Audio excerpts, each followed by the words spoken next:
Buenos días con todos, mi nombre es Inés Medina, soy neuropsicóloga y estoy coordinando el proyecto de aproximaciones terapéuticas en pacientes con síndrome de Rett, estudios de conectómica neuronal y neuromodulación. ¿Se oye? Sí, vale. Mi equipo colaborador es Carolina y Alejandro, que pertenecen a la Universidad Politécnica de Cataluña. Ellos son ingenieros biomédicos. Y María, que es logopeda y profesora de educación especial y trabaja actualmente en el centro Arbus. ¿Vale?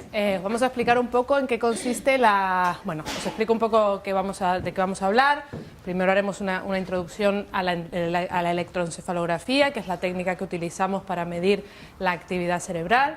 Después hablaremos un poco de este primer estudio preliminar, qué objetivos teníamos, qué métodos utilizamos y algunos primeros resultados, que estos resultados esperamos publicarlos en breves en una revista indexada. Y luego también os hablaremos un poco cuáles son las líneas futuras de cara a este apartado, ¿vale? Entonces empezamos con la electroencefalografía.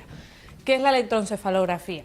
Es una manera de medir la actividad eléctrica del cerebro, ¿vale? Sabemos que el cerebro las neuronas generan una actividad eléctrica que nosotros podemos medir poniendo unos electrodos en el cuero cabelludo. Entonces, nosotros podemos poner varios electrodos en toda la cabeza y de esta manera podemos mapear todo el cerebro, podemos saber cómo se están activando las diferentes áreas del cerebro. Esto nos permite ver a nivel temporal cómo va cambiando la actividad con muy buena resolución, ¿vale? Tenemos muy buena resolución temporal. Y, por otro lado, no tenemos tan buena resolución espacial como otras técnicas, como la resonancia magnética, donde podemos ver muy bien qué áreas se activan, pero bueno, si vamos aumentando el número de electrodos, es decir, vamos poniendo cada vez más electrodos en la cabeza, podemos aumentar también la resolución espacial de la técnica. Entonces, ¿qué se mide con el EEG? ¿Qué medimos? Al final, nosotros tenemos una señal en el tiempo, ¿vale? Una activación de las neuronas, una activación eléctrica que se mide en el tiempo. Entonces, para simplificar, podemos trabajar con bandas de actividad, ¿vale? Tenemos las bandas, las más comunes son las bandas delta, teta, alfa y beta, que son oscilaciones que ocurren en el cerebro constantemente dependiendo de las actividades que estamos llevando a cabo. Tenemos las bandas más lentas que pueden estar más relacionadas con estados de sueño o incluso con algunos estados más patológicos, y luego, por ejemplo, tenemos la banda alfa, que es una banda relacionada con la relajación muchas veces, y la banda beta, por ejemplo, que es una banda relacionada con la atención. Mientras alguien está realizando una tarea, la banda beta se activa, entonces nos da información sobre si esa persona está atenta a la tarea y qué áreas están siendo activadas. Entonces, normalmente nosotros, lo que os he dicho, medimos la actividad en diferentes partes del cerebro. Para ver exactamente qué se está activando, trabajamos con mapas cerebrales. Esto es una cabeza, ya después Alejandro os explicará un poco más, pero nosotros aquí tenemos la representación de la cabeza vista como desde arriba, ¿no? Aquí estaría la nariz y las orejas. Entonces, mediante estos mapas podemos ver qué áreas se activan y qué áreas se desactivan, por ejemplo, entre otras cosas. Entonces, esto es una manera muy visual de saber si la actividad está siendo efectiva. Vale, entonces nosotros ahora la configuración que tenemos actualmente tenemos por un lado a la paciente observando el ordenador, donde tiene un eye tracker que le mide la actividad de los ojos y puede interactuar con el ordenador. Mientras tanto, nosotros le medimos la actividad eléctrica con el electroencefalógrafo, y se la medimos justo antes de realizar la actividad, durante la actividad y después la actividad, ¿vale? Entonces, con esto somos capaces de saber cuantitativamente cómo está realizando esa tarea. ¿Por qué? Porque el terapeuta puede evaluar cualitativamente si ella está siguiendo correctamente la tarea, pero de esta manera también tiene una información cuantitativa, primero de las áreas que se están activando y segundo también de si realmente está realizando y llevando a cabo la tarea y no está distraída o lo que sea. Y luego también esto nos permite tener una manera de evaluar las mejoras en sucesivos entrenamientos, no solamente en un entrenamiento de un día, sino podemos ir viendo cómo van variando estos mapas cerebrales durante diferentes sesiones de entrenamiento. ¿Vale? Ahora Alejandro os va a explicar un poco el primer estudio que hemos llevado a cabo. ¿Vale? Vale, pues como decía Carolina, bueno, pues vamos a pasar un poco con la motivación y los objetivos del primer estudio. Cuando la doctora Ángels García Carzorla contactó con nosotros, bueno, pues un poco lo que nos vino a decir, la primera toma de contacto, es que lo que se buscaba era que ellas tenían unas señales de eje, se estaban haciendo unos registros de eje, un poco intentando reproducir otro estudio, una serie de estudios que habían observado en la bibliografía, y lo que querían hacer era buscar una serie de marcadores biológicos que ayudasen a caracterizar y a comprender mejor pues, el síndrome de Rett, ¿vale? Es decir, es como en este análisis multifuncional que nos han comentado antes las compañeras. Bueno, pues sería como añadir una pata más, es decir, añadir un poco la caracterización a través del eje. De tal manera que podemos decir que el objetivo principal de este primer estudio, bueno, pues sería evaluar la función cognitiva de estas pacientes con síndrome de Rett mediante el análisis de la señal del encefalograma con dos objetivos, digamos. Por un lado, durante la ejecución de estas tareas neuropsicológicas, es decir, mientras estaban haciendo la tarea, y por otro lado, es decir, medir la actividad, los cambios que quedan latentes después de esta activación, ¿vale? Bueno, pues para llevar a cabo este objetivo principal, bueno, pues tiene lugar una serie de objetivos específicos, bueno, pues como es el preprocesado de la señal y la limpieza de artefactos. Bueno, sabéis bien que las pacientes con síndrome de Rett, bueno, pues tienen muchos movimientos y eso para trabajar con la señal del eje es una limitación, ¿vale? Porque todos los movimientos musculares son artefactos. Es decir, estamos midiendo una señal que no solo es una señal cerebral, sino que tiene una serie de artefactos musculares debido a los movimientos y debido a bastantes cosas. Por lo tanto, este es un punto importante. Después, bueno, pues realizamos un proceso de análisis espectral, que después un poco veremos más a continuación, unos análisis estadísticos y también, volvemos otra vez a entrar en contacto con la parte más clínica, porque hacemos una asociación, unas correlaciones entre los parámetros espectrales que hemos obtenido con las técnicas de análisis del eje y todos los marcadores clínicos, ¿vale?, con los que se trabajan desde el hospital. Por lo tanto, es un camino de ida y vuelta, ¿vale? Bueno, pues pasaré un poco a describir los materiales y la base de datos. Como ha dicho nuestra compañera Inés, bueno, pues empezamos a trabajar con 29 sujetos y trabajamos con 13 canales. Es decir, si tenemos la cabeza distribuida, tenemos aquí la nariz, las dos orejas, pues se colocaron una serie de electrodos sobre el eje. Esto en el segundo estudio, bueno, nos dimos cuenta de que son pocos canales, es decir, cuanto más canales tengas, mejor puedes caracterizar un poco la señal cerebral. Por lo tanto, en el siguiente estudio se incrementó a 20 canales, es decir, el máximo que nos da el gorro de eje que tenemos. Y bueno, como ha comentado, pues se trata de 10 minutos de una fase inicial, en las cuales los pacientes se encuentran, bueno, pues viendo una pantalla, un vídeo, ¿vale? Tenemos luego 10 minutos de fase de actividad que están haciendo una actividad de eye tracking, es decir, están haciendo un seguimiento, un rastreo de los ojos, y una fase final que también es como volver a la fase basal, y entonces queremos saber las diferencias entre esta fase final y esta fase inicial, que se tratan de basales, en los cuales las pacientes se encuentran relajadas, viendo un vídeo, ¿vale? Vale, para analizar estos registros de eje nosotros somos ingenieros y por lo tanto, bueno, pues hacemos un análisis espectral, ¿vale? Con análisis espectral lo que queremos es caracterizar la energía, la potencia de la señal en diferentes bandas de potencia. Es decir, no entraremos en funciones matemáticas porque no proceden, pero sí que quiero que os quedéis un poco con la idea, ¿vale? Tenemos la señal de eje, es decir, que es una señal que evoluciona temporalmente, ¿vale? Y esta señal se puede descomponer en una suma de muchas sinusoides. Estas sinusoides tendrán una frecuencia característica que sería la frecuencia que tenemos aquí. Por lo tanto, lo que estamos mirando es la aportación de cada una de estas sinusoides, ¿vale? Luego estas se sumarán y tendremos esta señal de eje, ¿vale? De manera muy, muy resumida. A partir de esta señal, de esta densidad espectral de potencia, ¿vale? Lo que hemos analizado son cinco medidas, ¿vale? Por un lado tenemos la potencia relativa, que lo que hace es analizar la contribución en las bandas clásicas, que son delta, teta, alfa y beta, como ha comentado antes Carolina. Tendríamos los ratios de potencia, que lo que permiten es amplificar, es decir, permiten relacionar estas bandas con el objetivo de, bueno, pues poder, es un poco jugar con estas bandas para obtener unos resultados, una mejor localización y demás, ¿vale?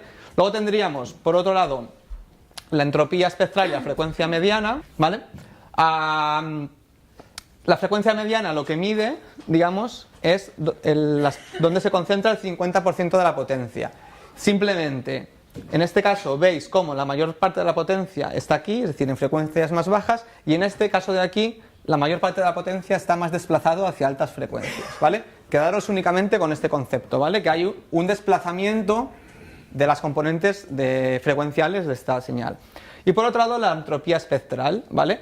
Que lo que mide es la irregularidad de la señal de eje, es decir, cuantificado como el desorden, ¿vale?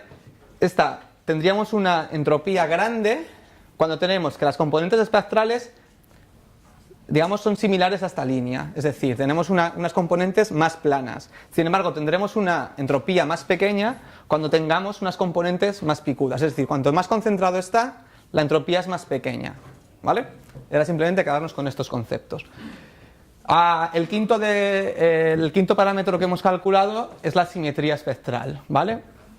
Y lo que hace es medir la simetría entre los dos hemisferios con el objetivo de cuantificar después las variaciones de simetría. De tal manera, si tenemos una medida que nos sale un 0, tendremos una simetría perfecta, es decir, nuestros dos hemisferios, izquierdo y derecho, funcionan, digamos, de manera homogénea. Si tenemos un 1, tendríamos una máxima simetría, es decir, tendríamos que una parte del cerebro funciona mucho, trabaja mucho más que la otra. También, si es positivo, quiere decir que el cerebro trabaja más el hemisferio derecho que el izquierdo, y si es una medida negativa, entre 0 y menos 1, que trabaja más el hemisferio izquierdo.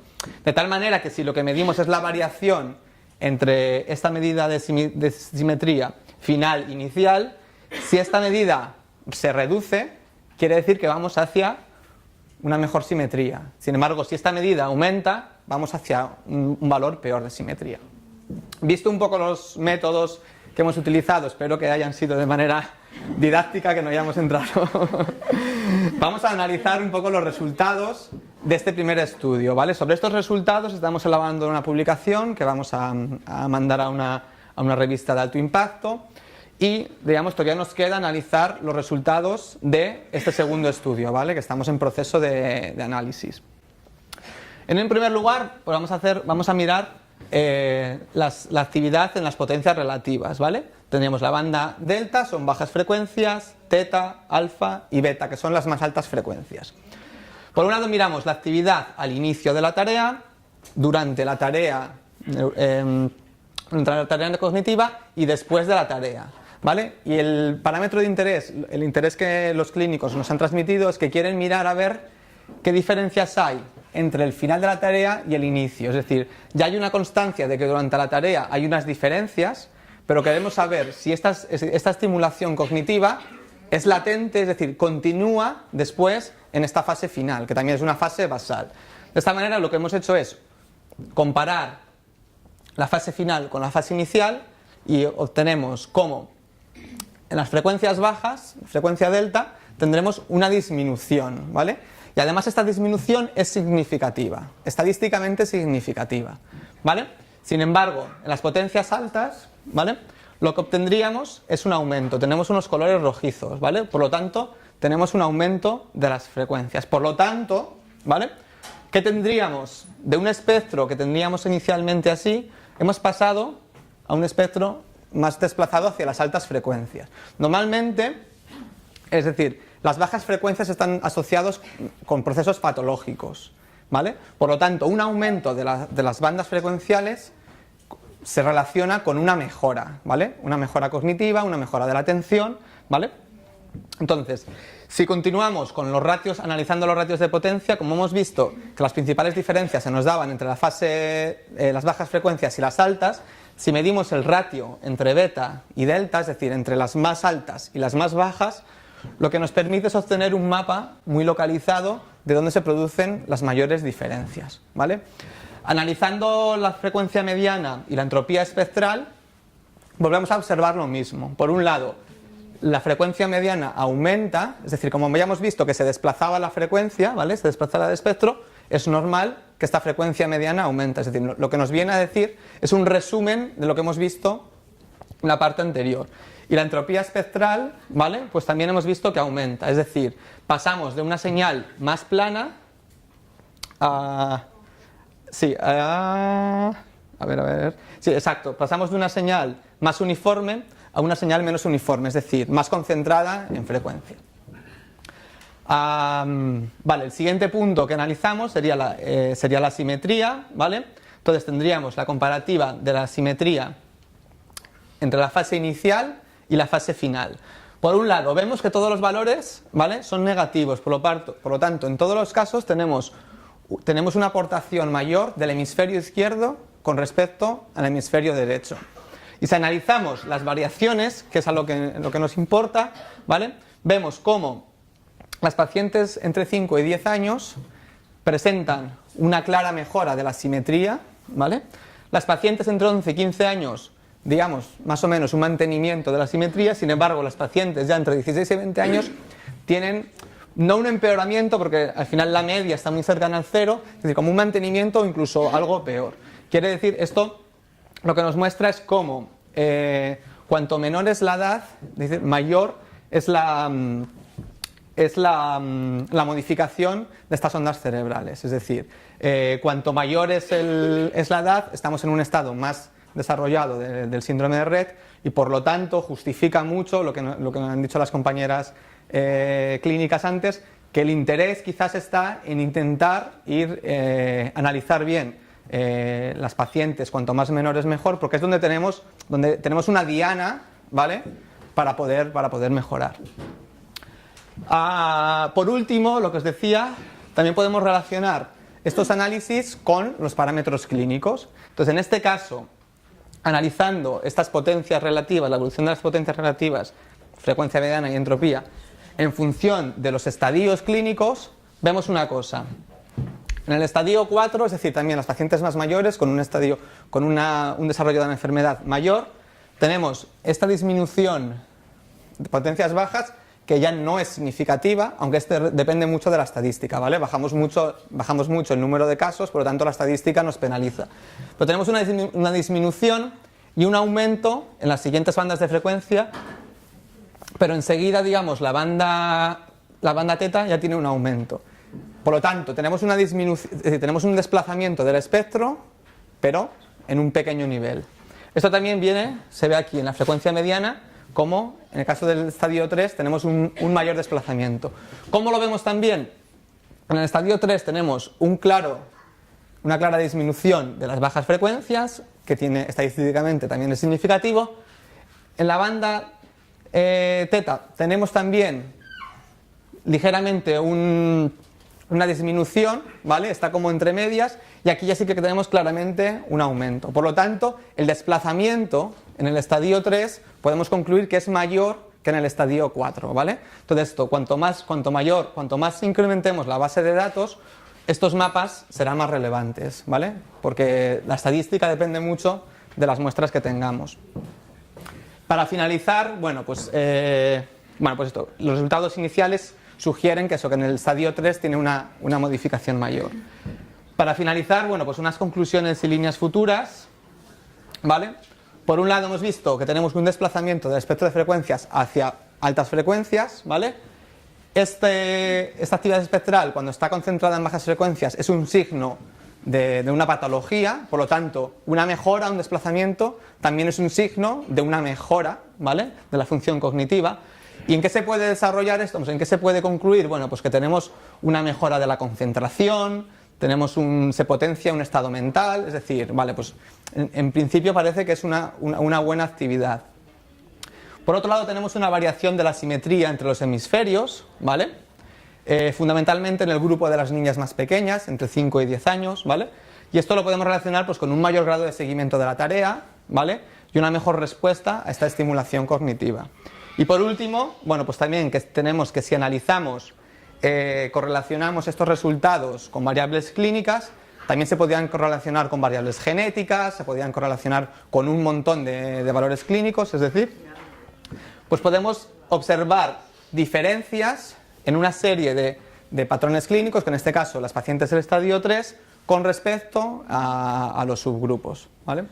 Bueno, os explicamos también un pelín las ideas que tenemos de cara al futuro, con más electrodos, usando otras técnicas, ¿vale?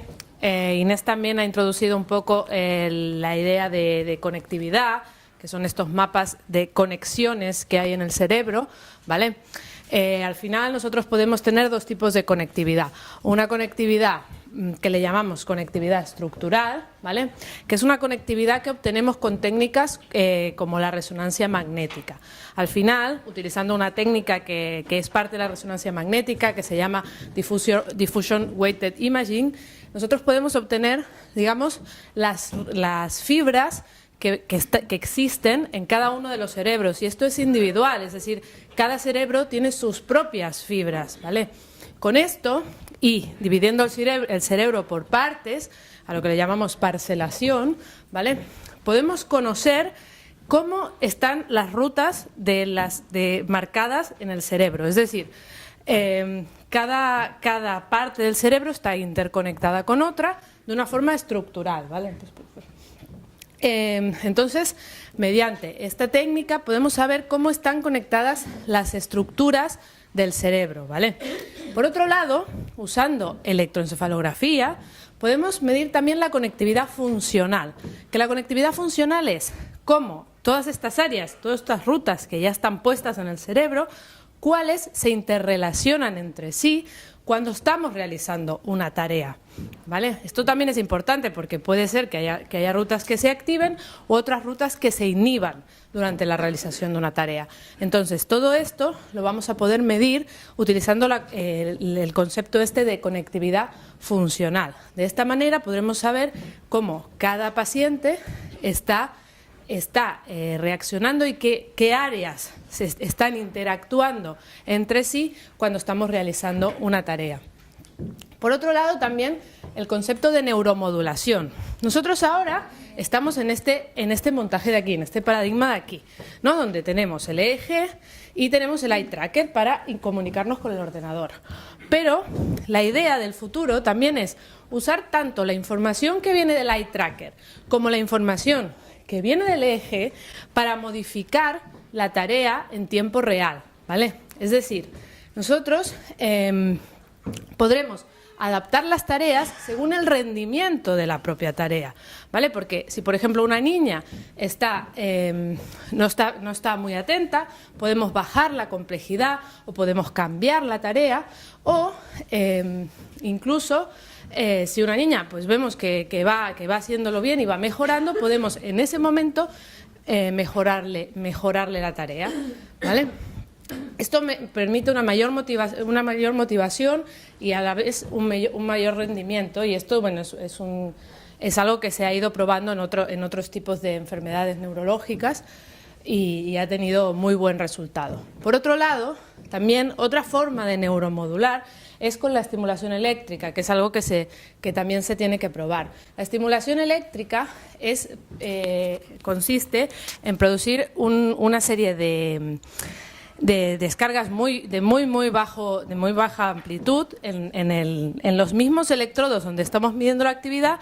Les producimos una descarga de muy baja amplitud que evidentemente no produce dolor ni nada. Entonces, esto todavía se tiene que probar, pero bueno, podría mejorar la capacidad cognitiva de las pacientes. Esto también es un estudio que tenemos pendiente, ¿vale?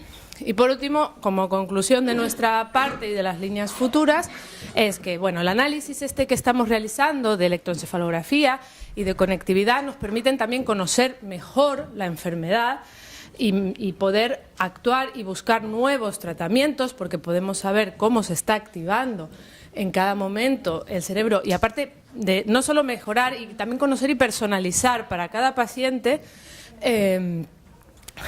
estas tareas y saber cómo funciona el cerebro de cada una de las pacientes. Por otro lado, que la neuroestimulación, la neuromodulación ha demostrado su mejora en diferentes enfermedades neurológicas y psiquiátricas, por lo tanto creemos que en este tipo de pacientes también mejorará mucho. Y es muy útil para mejorar las habilidades cognitivas y a poder aportar entrenamientos adaptados a cada una de las pacientes. Muy bien, bueno, estos somos nosotros, los de la universidad. Muchas gracias.